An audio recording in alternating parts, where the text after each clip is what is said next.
who claim they've been to Mars and back. Why is it essential that I go? And he said, because the survival of the human race depends on it.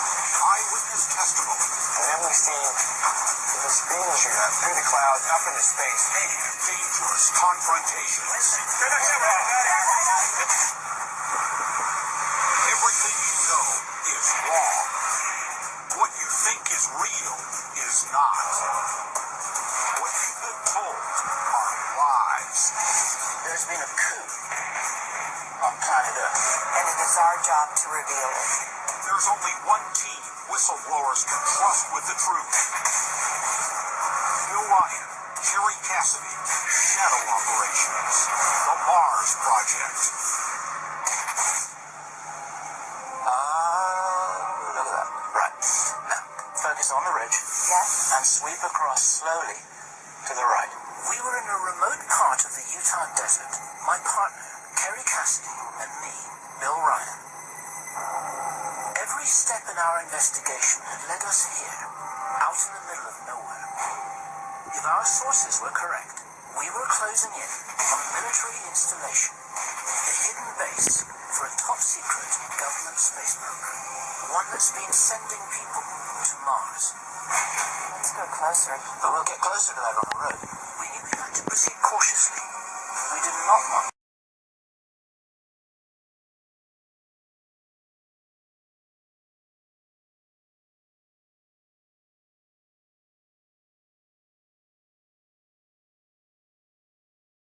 I heard that they reverse engineered it in the 60s.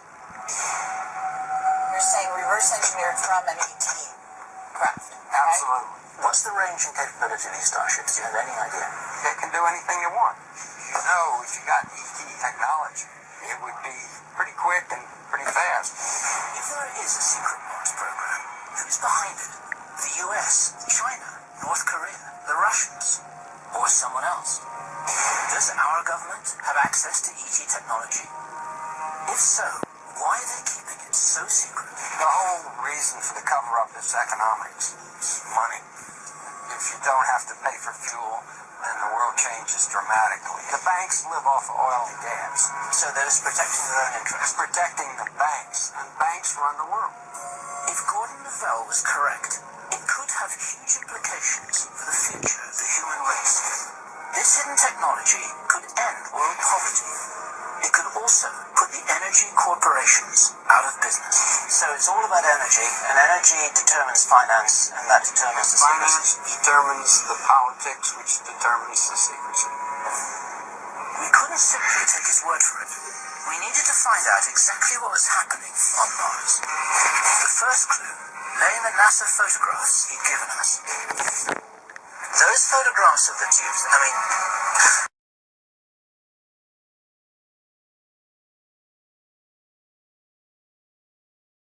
whatever planet you're on. So, if the things aren't natural, they must be artificial. There's no other choice.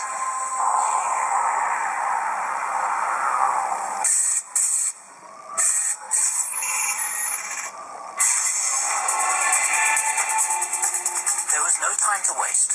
We arranged a meeting the next day with an independent scientific expert. Ron Nix is an engineering geologist. He's been analyzing desert formations for more than 30 years. This needs an explanation. What we got here? We showed him the photos. We didn't tell him they were from Mars. What are we looking at here?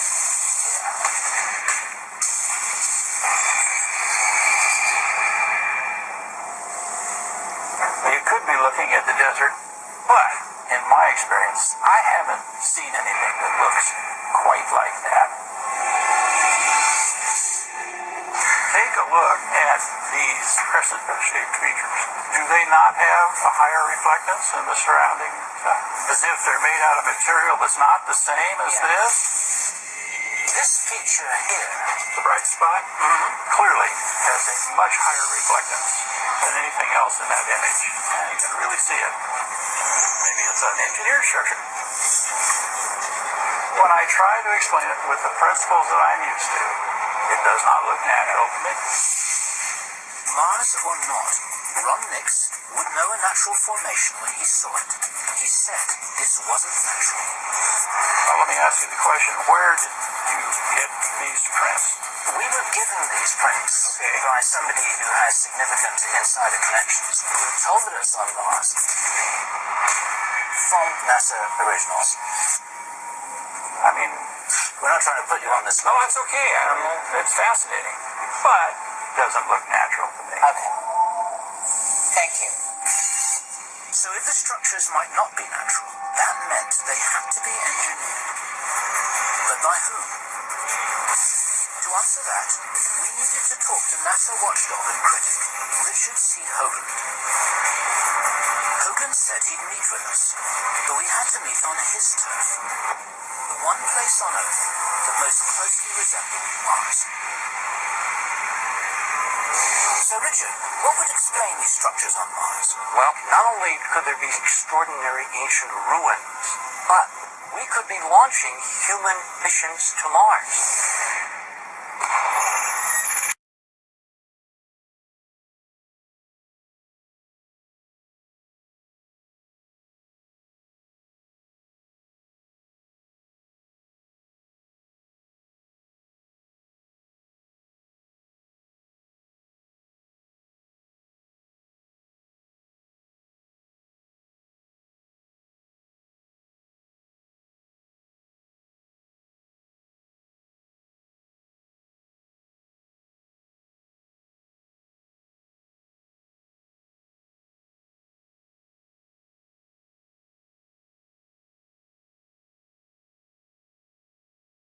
Revelations from a Mars expert. What you see here, I believe, is a varied transportation system. Then, a NASA astronaut reveals shocking information about a secret Mars program. They're specifically appointed to go to Mars. History got rewritten. We just lost the connection. And later, an eyewitness confirms the extraordinary capabilities of the triangular spacecraft. This craft can reach Mars in 33 hours.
People are authority driven.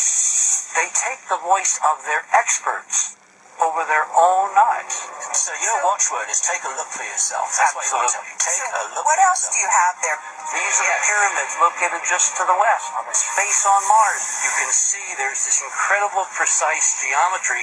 There's no doubt this was a huge, mile-wide five-sided pyramid. These guys, who I think were our ancestors, built big. Hoagland had an even more shocking story to tell. He said that back when he was a network television science consultant, he was inside a NASA control room when the first Mars space probe touched down. When Viking landed in 1976, I'm standing there looking at a monitor with Carl Sagan. Carl was on my left, some NBC guys are on my right, and we're looking at this first color image come in, downlink, line from Mars, and it looks like Arizona. I saw some of the pictures and said it's a clear resolution. Well, Mr. President, you know what we're seeing is a landscape with maybe blue sky and distance. Then, a few hours later, the head guys sent technicians around to tweak the red knobs on all the monitors in the entire lab. Certain individuals have the political power to keep all of us in the dark about our heritage. They started in 1976 by changing the color of Mars so it would never really look like what it is, which is apparently a lot like Arizona. An error was made. The Martian sky, the scientists now say, is pinkish. This is the first color picture of the Viking 2 landing site, proving that this area of Mars is red, just as the Viking 1 site was. So this corresponds to the real Mars. Look at the sky. It's not pink. It's baby blue. So NASA had gone to great lengths to hide the fact that Mars' atmosphere is similar to our own, able to support life. If someone's painting the sky, They all had to be in on it. And that would point to an even bigger Mars cover-up. Is it possible they've already been there but haven't told us? That's part of what we call the secret space program. What's your personal view about that? A, it exists. B, they know a hell of a lot more than we know through NASA. And C, there's cover-up after cover-up after cover-up, not only in the NASA area, but in every area. Hoagland had shown us evidence of life on Mars and of NASA's attempts to suppress it. He's been tracking this for 37 years. he's watched the cover-up step by step with his own eyes. That's what's amazing. He was there in the control center when the original images, but he was there and he saw the color of the sky, and then they changed them a couple of hours later. That's amazing. But did this cover-up extend to secretly sending men to Mars? We needed another look at some recent history. What we did have back in the 60s were a manned mission to Mars being planned and then scrapped, right? Yep. We began where the public record leaves off. The 1967 NASA program to send men to Mars. Astronaut Brian O'Leary was selected to be on the first flight, but when the program was abruptly cancelled the following year, he hung up his spacesuit and quit. We found O'Leary had moved to South America. He seemed nervous about talking, but we managed to persuade him to speak with us via Skype. Hi, Brian. We wanted to find out if Mars was the reason he left his country behind. It was in 67. Was it that you joined up with NASA for their Mars mission program? Yeah.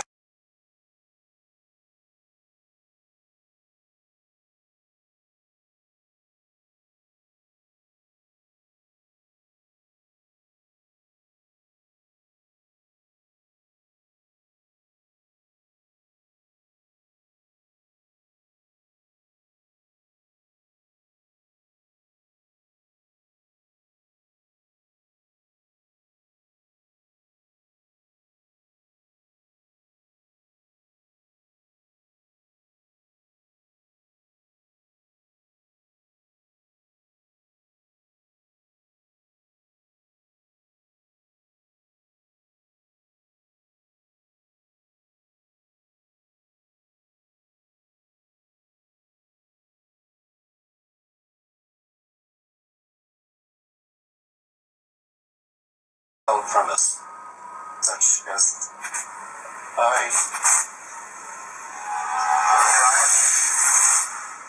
We just lost the connection. We had an original seat from a UFO. Then, jump rooms to Mars.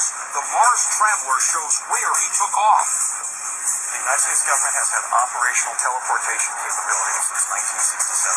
And later, the team seeks answers in the remote desert and ends up in a dangerous situation. Camera's out of here now.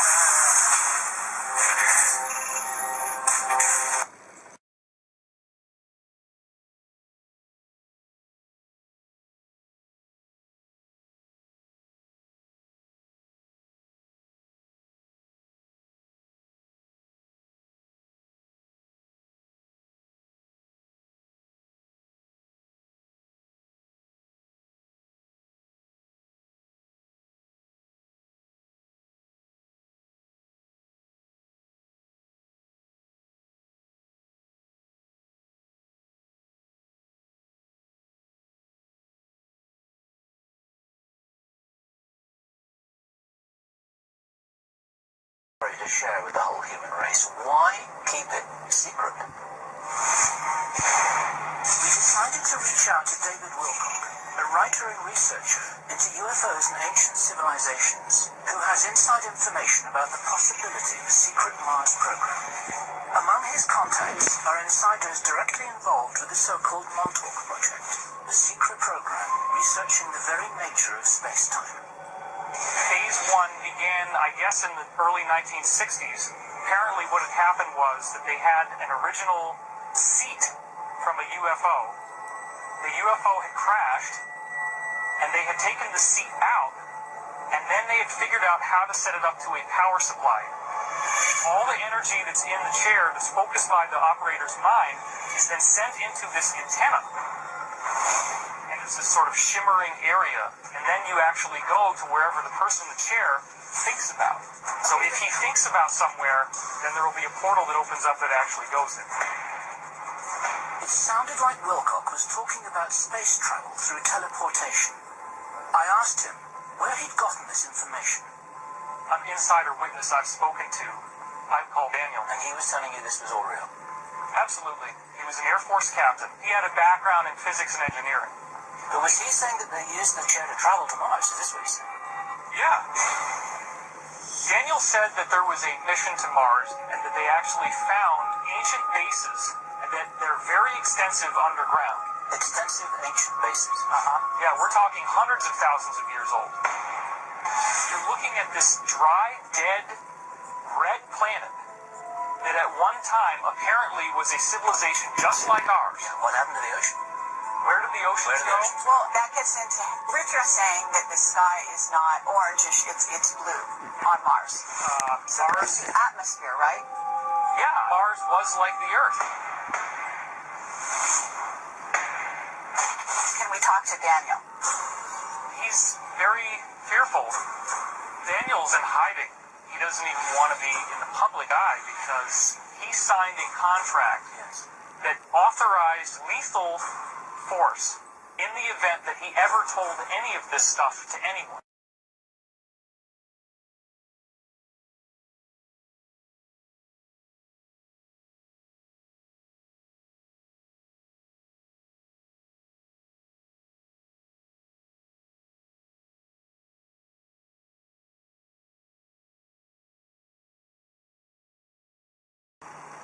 David's story was incredible. Could a secret government space program really be teleporting people to Mars? We needed to speak to someone who had first-hand knowledge of this. So, Andy, where are we going now? Can you direct us? We're going down south on Sepulveda here to Imperial. Andrew Bashago is a Cambridge University educated researcher and lawyer. He claims he was part of a program called Project Pegasus, a program that conducted experiments in teleportation. It was being carried out as a black project of the CIA. Bashago led us to a building near the Los Angeles airport, where he said the experiments took place. It's this building right here.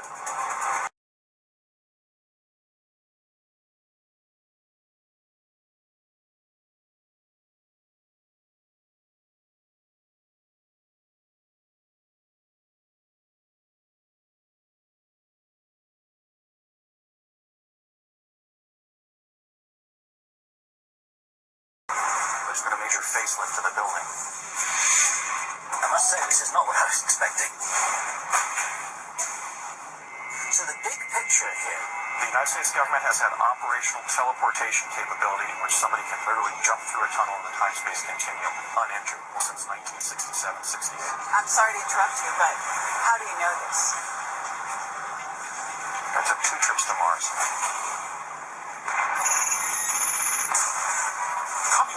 Is teleportation actually possible? Teleportation does not violate the laws of physics. Then, the investigators find the shocking evidence that blows the Mars cover-up wide open. I don't think I'd ever forget that day.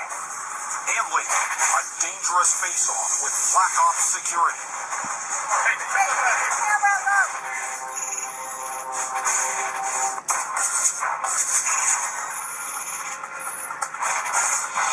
This is not what I was expecting. Kerry and I were face to face with a man who claimed to have been sent to Mars, but he didn't get there the way we'd expected. I was 19, I was at UCLA.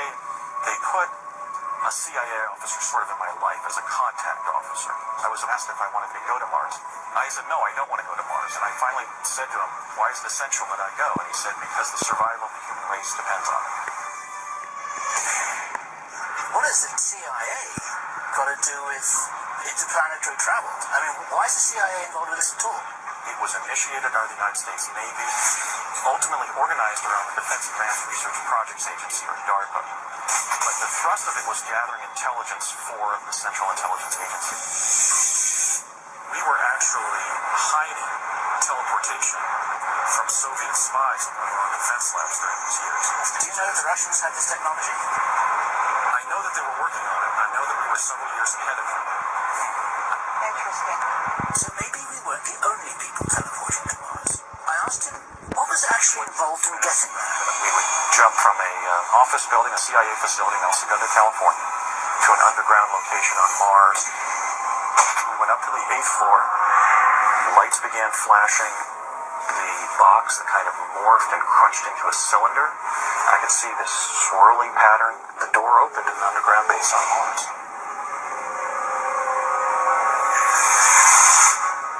It looked like perhaps an underground cavern that the Martians had been using, that we had sort of built an infrastructure inside of. I encountered 3 humans from Earth during the first trip, and then in the second trip, we walked out on the surface and walked for about a half a mile and encountered one of the personnel from the CIA. But you're saying you walked out on the surface, so the surface air is breathable. Well, on the first trip, I walked out wearing my respiration equipment. But when I took my helmet off, it was somewhat difficult to breathe, but I certainly didn't begin hyperventilating. I was able to breathe normally on the surface. Was the sky blue? Yes, the sky on Mars is a pale baby blue. And the terrain isn't all rust red. It's predominantly rust red. I think the area on Earth that comes closest to what Mars looks like would probably be Sedona, Arizona. Bishago's description of Mars seemed credible, but his method of getting there, that was harder to wrap our minds around. If, say, you're teleporting from here to Mars, you've got a dynamic system that's moving around the solar system. Why do you pop out on Mars and nowhere else? I'm a lawyer and a writer, not a technologist. The science of that, I can't answer that, but clearly some form of hyperdimensional physics was involved because of the fact that it did do that. Since Andy couldn't explain the physics to us, we decided to speak to someone who could. Sean Carroll is a theoretical physicist, author, and university lecturer. He specializes in the Big Bang, dark energy, and extra dimensions. We reached out to him for some answers. Well, we're investigative journalists, and we're investigating hyperdimensional physics. Okay. Now, one of the things that happens is that we have people coming to us sort of a little bit off record, some people will call them whistleblowers, and we have heard from multiple witnesses that macro-scale teleportation is an established technology. And is this plausible? It may be plausible that someday we can do something resembling what you would call teleportation. Is there investigation into teleportation at this time? Sure, people are discussing something that we call teleportation. That's sort of the atom-by-atom level, yes. But your point is that that's not transferable to the macro level. Is this certainly as a practical matter, it's not. But even as a Sean Carroll said one form of teleportation on the micro level was taking place now. But that couldn't explain teleportation on the macro level, like sending a human being to Mars. So you're saying that Scotty can't beam us up to us yet, right? Maybe someday. Physicists always stress the difference between things that we don't know how to do and things that violate the laws of physics, as we understand them. And teleportation does not violate the laws of physics. It's what physicists call an engineering problem, if only we could learn how to do it.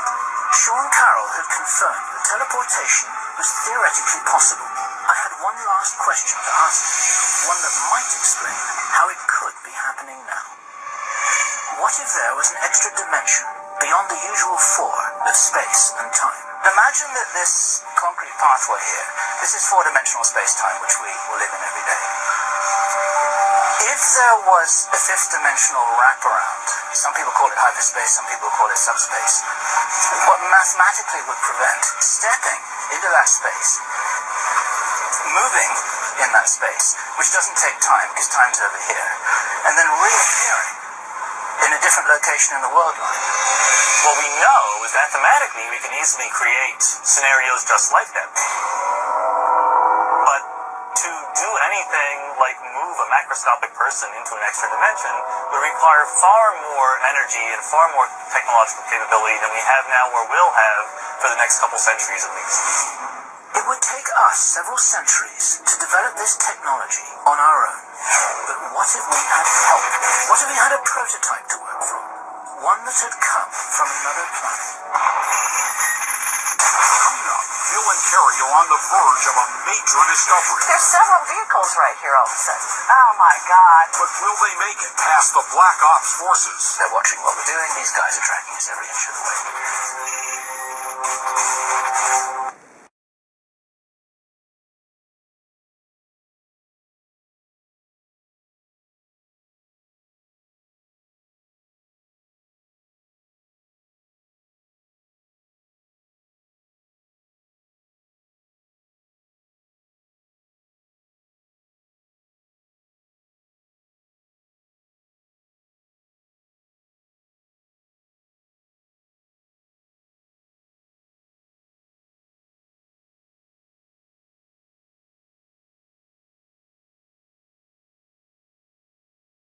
Carrie and I have been investigating unexplained activities on Mars.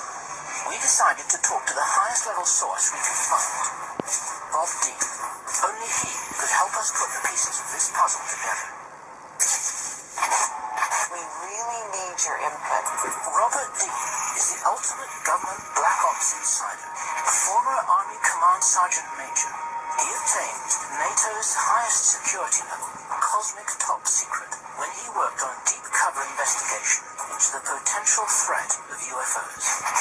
We told him we'd been investigating evidence of strange activities on Mars. We are getting a lot of information that there is a secret space program. There are shipments going to Mars, that there is a constant flow of even humans going to Mars, that there are underground bases when they have been there for quite some time. I mean, what is it you know about Mars, and can you confirm or deny the things that I'm telling you right now? There has been an extraterrestrial presence on Mars for 100,000 years, for God's sake. Why do you want to tell us this? It's got to be brought out. The mass of people out there need to know what this is all about. There is a major ongoing facility on Mars right now. What can you tell us about that? There's a space facility which Mariner 9 photographed on the equator years and years ago, which NASA released accidentally, but then they denied they ever took the picture. I think it's a spaceport. I think probably it's where the gigantic triangular objects were photographed. Gigantic triangular craft. Exactly what Gordon Lavelle had shown us. We were told it's a craft that is possibly flying to Mars from a base in Utah. Yes, underground base. Interesting. We go to Mars regularly. We go to the moon regularly. How is that possible? We're dealing with major extraterrestrial intelligence. We have science that we use every day that's over 100 years beyond what establishment science has any idea about. Bob Dean was saying these spacecraft were using alien technology, could That also explained teleportation. Because we have been talking to Andy Bishaga. Do you know who he is? He was being teleported to Mars. Yes. Why keep it secret? The technology. There is no word to describe the value of the technology. We have had anti-gravity and we've had zero-point energy for over 40 years. Infinite energy forever for nothing. But it's not to be shared, it's not to be even admitted. But the average guy out there who's paying for his air conditioning and buying gas for his old clunker does not have any idea. Bob Dean was talking about the ultimate secret war, a race to control extraterrestrial technology, a resource so valuable that many of the world's most powerful forces are battling to control it. Have you ever really looked at the evidence? No. There's the shadow government. It has its own army, its own air force, its own navy that is totally separate and beyond everything that goes on in Washington. They're sitting on the technology. You understand? Yeah. That's why I think you're playing with dynamite here. Bob Dean's warning was ringing in our ears as Kerry and I set out to find the top-secret military installation in Utah, the one that could be hiding a launch pad to Mars. We'd arranged to meet Dave Rosenfeld a few miles from the edge of the base. Dave? He's a UFO investigator, an actual eyewitness to some extraordinary events in this area. This whole area is what they call the Utah Testing Training Range? Have you ever climbed the fence and gone over there at all? Absolutely not. What would happen? Any idea? We probably have Apache helicopters on us within 5-10 minutes. What is really going on here? One night we were out here and we heard this crackling noise. And we could smell ozone in the air, like something burning. And then we see just beyond this ridgeline here, this beam would shoot up. I mean, it was huge. Through the clouds, up into space. I mean, it was just massive. Did you take pictures at any point of this beam? Yes. Wait here, I'll grab one for you. Dave Rosenfeld's story was extraordinary. So was his evidence. Oh, wow. Okay. Through the clouds. I mean, it was just massive. Rosenfeld's photos showed strange objects over the base, including a beam of light that cut deep into space. That night, did you get in trouble for being out here? Yes. I got in front of these white SUVs, block us in, and they get out. They're palming their pistols as they're walking up. Very, very intimidating. He says, well, I suggest you guys turn around and get out of here, because the people who follow us aren't as nice. They were trying to scare me to never come out here. I don't think I'd ever forget that day. Are you seeing any craft that are triangles, black triangles? Yes. At night, I have seen triangular craft flying back and forth. One of the contractors I met works on a craft called the Venture Star. What is the Venture Star? The Venture Star is a craft that can take people up into space. He says that this craft can reach Mars in 33 hours. Then we showed him the photo that started us on this quest. Have you seen that before? That looks like the Venture Star to me. Dave, do you think that craft could be based here? Yes, I think that the southern runway is one runway that can handle this type of craft. Can you take us out to this place that you've been talking about? I tried to stay away from that area. I can show you on a map where it's at, but You're really afraid of what will happen if I've had too many, close calls with them. And Dave warned us that we would too. As soon as you jump out of your truck and start filming, 5 minutes you're going to get confronted. But we wanted answers. There was no turning back. Right here. Everything in our investigation had led to this. All the clues pointed to the existence of a shadow space program, one that was using extraterrestrial technology to send humans to Mars. We set out the next morning to find the runway Dave told us about. We hoped to get photographic evidence of the Venture Star. We were miles from the base when we noticed something in the desert. Something that made us realize we were not alone. Look at that. Focus on the ridge. Yeah. And sweep across slowly. to the right. That's that dust thing right there. That's a car riding on the dust, right? Correct. That's how you tell when a Humvee is coming towards you at 60 miles an hour across the desert. There's several vehicles right here all of a sudden. Exactly. Look, did they just turn around? Oh my God. We're already on their radar. They're watching what we're doing. These guys are tracking us every inch of the way. They do that. What are we going to do now? Well, there's only one way out of here. Time was running out, but we had to press on. We were so close now, but we didn't want to give up. And then, there it was. See what I see? Well, I think there's a runway coming out through those ridges right there. It's cleared ground, and it's straight as an arrow. There was no mistake. It looked like a runway. This could be the landing strip for the Venture Star. Let's go down further. We told the camera crew to be prepared for the worst. Guys, what my suggestion would be is if you're stopped, don't give them the real cards, don't give them anything that we're actually going to need. Give them the stuff from the test shoot that we did the other day, we don't need it. Despite the risks, we needed to get to that ridge. We were closer than ever to getting evidence of the secret Mars program. Okay, so there's the ridge. We're very, very close. Let's not go all the way over it. Let's stay hidden. I'm not sure how much further I can go here. Jeez. Look what we got here. End of the road. Suddenly, we had company. Military security. Yeah, they look pretty serious. Now I'm actually concerned. You should be. You should be. Well, let's talk to them. Cam, back in the car. Get the cameras out of here. Get us out of here. Camera alone. Hey. Guys, get in the car now.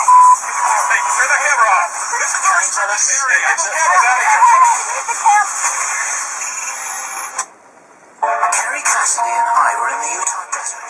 We'd finally found the highly secretive and highly protected military facility we'd been looking for. If our sources were right, this was the site of secret Mars activity. Interplanetary spacecraft, unusual runways, top secret underground bases, perhaps even jump routes to Mars. But suddenly, we were surrounded by security forces. Look what we got here.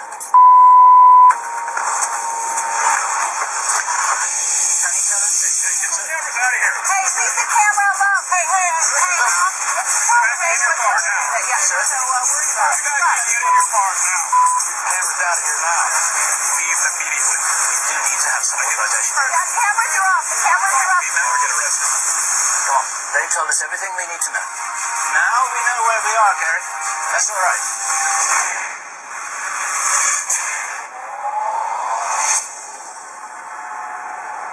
People don't behave like that for no reason. They wanted us out of there now. They wouldn't answer any questions. They didn't even tell us whether they were reporting to the military.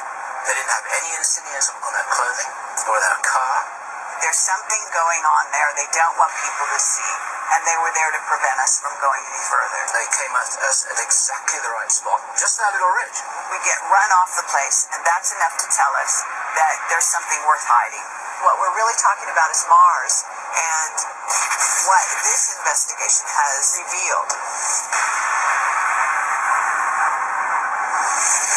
Brian O'Leary told us that when we're looking at Mars, we may be looking at the future of planet Earth. But there's something about Mars which is not just focused on our potential future, but it seems to be linked to our past. There has been an extraterrestrial presence on Mars for 100,000 years. We've got craft going back and forth that's using some kind of special technology. I have seen flying aircraft flying back and forth. When they're taking lots of people in cargo, they obviously have to use a ship.